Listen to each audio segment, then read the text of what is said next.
We'll guide you through how to update Android version in LDPlayer. Quick disclaimer, you need to follow this step-by-step guide carefully, because skipping a single step will affect your final result.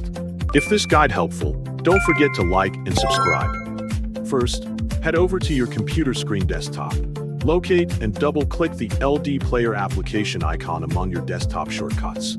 Keep in mind that the standard version of LDPlayer only supports Android 9 by default, so if you wish to upgrade it to a higher Android version, you will need to use the official upgrade method.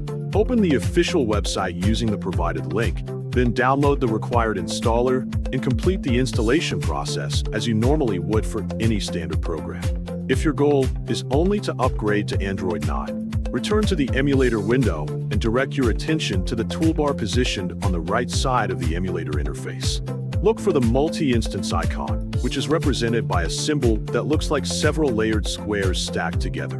Press this icon once using the left mouse button. After doing so, an LD multiplayer window will appear on your screen. Take a moment to look toward the bottom right corner of this newly opened window.